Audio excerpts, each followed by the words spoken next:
Yes. Hey, good morning, Mr. Williams. Good to see you.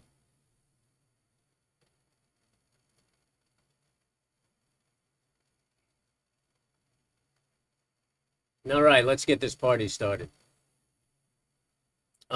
So basically we have feds today, and everybody's going to be watching the feds today.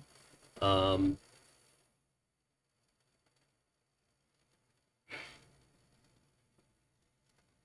um,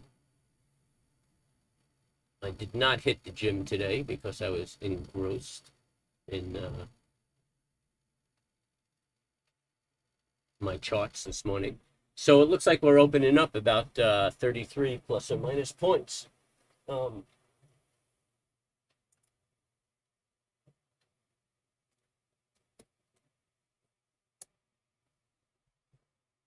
that'll still put us inside yesterday's bar.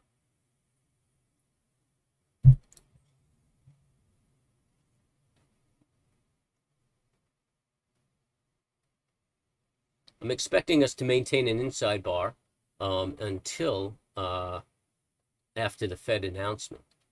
The high is 94. We closed at 54. That's 40 points away.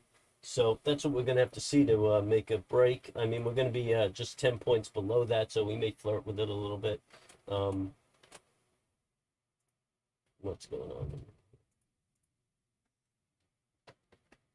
That's what we got to watch. What I'm expecting out of the market is a move up to test, to close that gap, or maybe even test this range right here.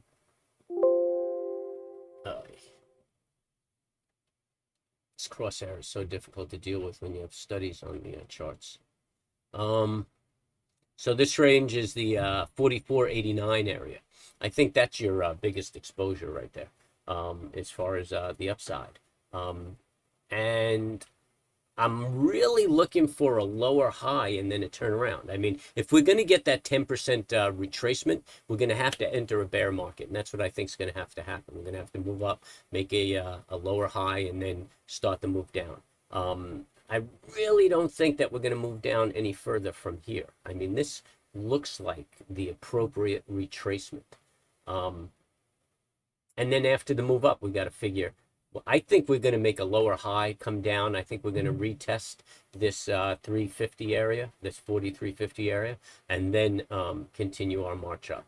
And again, this is all think. This is what I'm looking at, but I'm going to respond to what the charts are doing and what the markets are doing. And that's it. It's been a real active market. So I didn't want to miss opportunities in trades. That's why I'm kind of lacking on the stream. I've said it 100 times. I'm a trader, not a YouTuber. And it would just break my heart to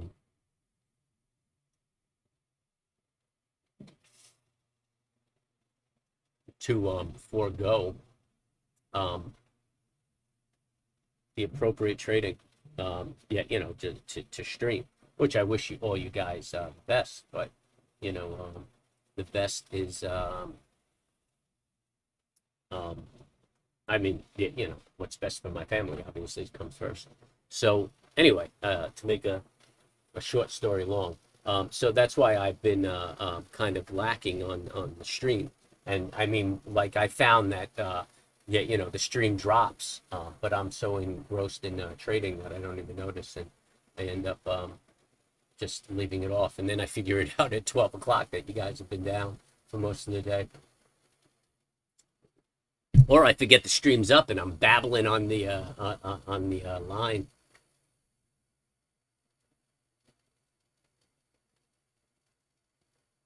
So that is what has been going on.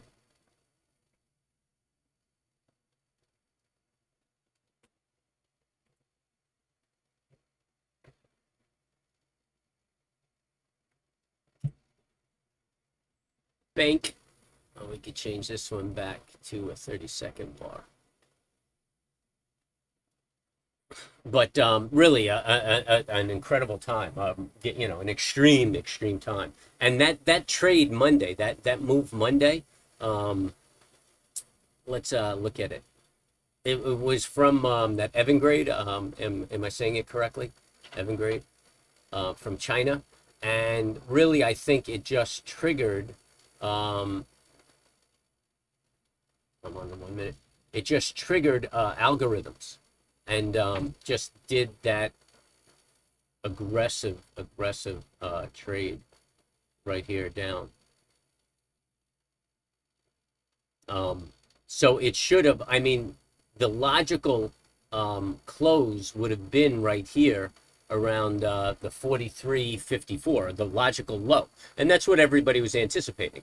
That algorithmic blowout blew everybody's mind because the algorithms see the momentum and they see that support and they know that's a very important support to the rest of the trading world. So they blow through that and spur that covering, or that selling, and and that's really what happened on securities. I mean, it doesn't do it on the S&P SPX, but it does it on different securities that wait on the SPX, and it just literally ran the market down, and yeah, you could see that because there was no support, afterwards. Um, the selling had ended and the market just rocketed back to the appropriate support level. So you could even call that tail an outlier. But unfortunately, it did make a low, and that's the low you're going to watch, going forward. See if we go and retest that low.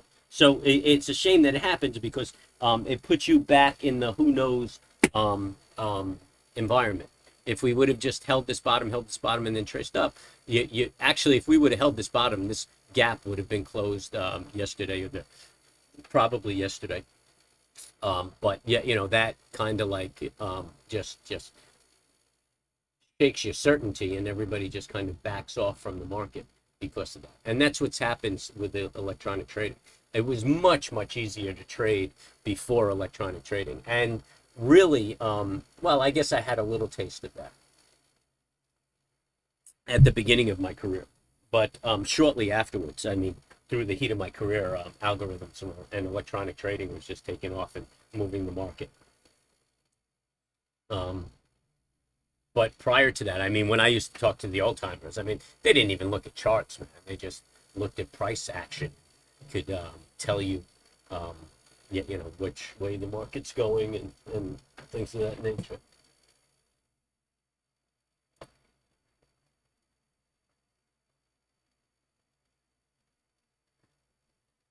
Oh, the S&P's up 25. All right, so it's fading off. What do I have over here on these tickers? I don't even know what the hell I'm looking at. I got to. I think I have to lay quotes on these futures, and I haven't really addressed it because I haven't been trading futures. Trying to simplify my life.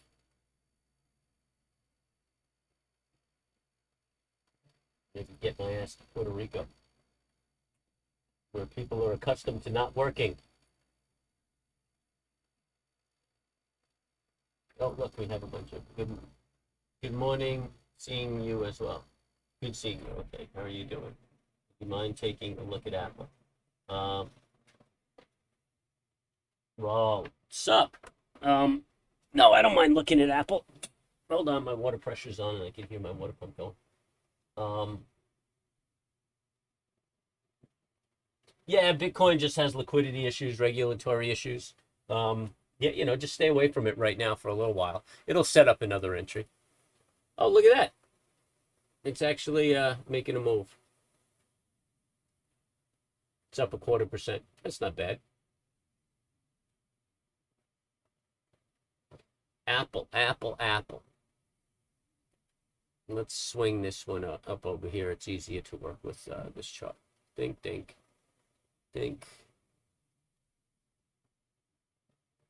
I should have it up here. AAPL. Dink. Dink. Um, I mean, inside bar, man, nothing's happening. There's really nothing I could tell you. It's subject to the rest of the market. So, um, I mean, you look at that daily, it doesn't look terrible. It just got hammered because of what transpires. So technically, I would just be waiting. Yeah, a break of this, a break above. Let me just give you a number. 44.84. I would take an entry and look for that gap fill. But it could do the same thing. It could do the same thing. It could fill that gap, turn around, come down. I mean, we got to figure out where the market's going. So technically, I really don't see any entry as far as investment goes. I would just hold out and try to figure out what the market's doing. I mean, Apple's not the kind of stock that I would cut my loss. I mean, if you took a trade, if you were trading and you went long, then your trade idea probably broke down a while ago and you should have closed it. If you're investing in Apple, then the question is, where do I buy more?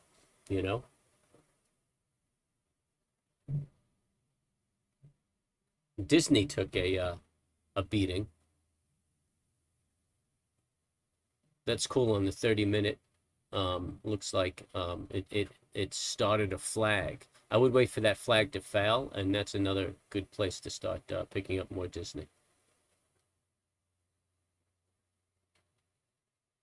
And you can see Disney was making the retrace, but then they came out about their streaming news. I mean, Disney's so much more than streaming. This is really a ridiculous sell-off as far as Disney goes. And Apple, I mean, Apple's got no problems. Maybe a little China exposure. You might want to watch that. That could be really what put some weight on it. Anything with China exposure. And I've been crying about that for months. Months and months. But looks like the chickens are coming home to roost over in China. And I think this is just the beginning. And what's interesting is, I mean, we as Americans can take a financial beating, and you could even say that in London, because basically that is our culture. We have no culture. So here in China, you're talking about the first generation. I mean, when we were children, like you, Tommy, and me, people of my generation, China was a third world country. So, in the lifetime, our lifetime, China has gone from a third world country to a first world country. So, you have the crazy rich Asians and the whole, nonsense, and really the wrong personality. They're not tempered for it. And they believe that it is just about prosper and growth. They've never taken the pain. And I believe that was the fall of Japan, too. If you guys remember when you were younger, everybody said Japan's going to outperform America, and everybody's child should learn Japanese. Now everybody's child was learning Chinese. And the culture just isn't suitable for capitalism. And once they took a beating, forget about it. Then they're like, oh, we prefer quality of life. And this is what's going to happen in China. I mean, people are going to take a beating. They're going to have the stress. Suicides are going to go through the fucking roof. And you'll see a lot of social unrest. And the interesting thing, too, is, over the past 20 years, they've lifted 400 million people out of poverty, which is great, but they still have 1 billion people in poverty. And now, because of their consumption, the price of food is skyrocketing, the price of housing is skyrocketing, everything's skyrocketing over in China. So you have 1 billion people who can't afford to live. And historically, they have had social unrest because of it. But so anyway, that's my view on the markets.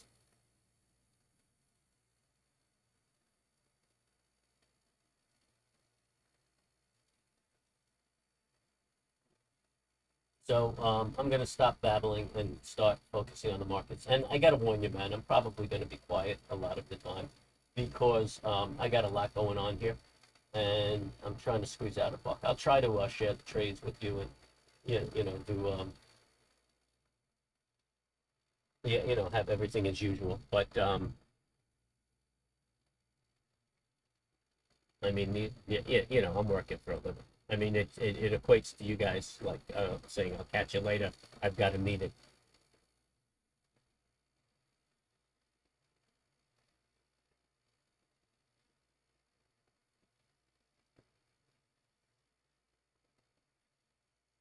Um,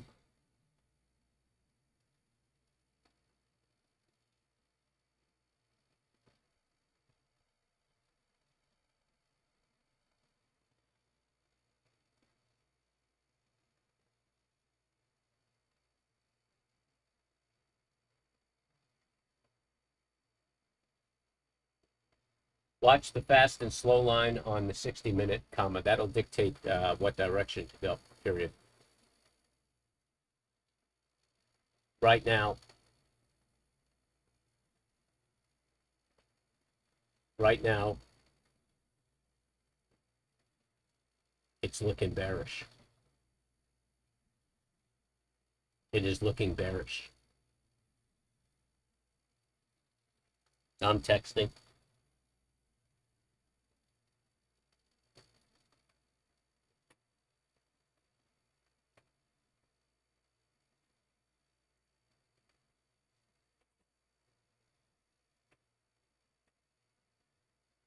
Mm-hmm. Mm-hmm. So we're looking like we're going to open up about 25 points. That should put us at 380. That's an inside bar. So you know, we're looking at an inside bar.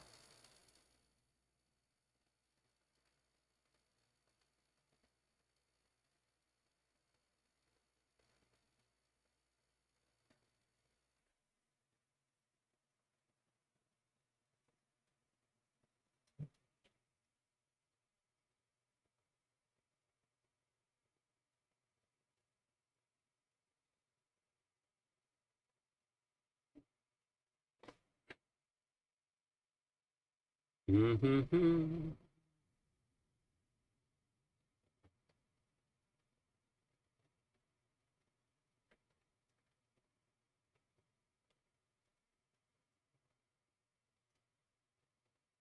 Yeah, I like that.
Got about 15 minutes to the market open.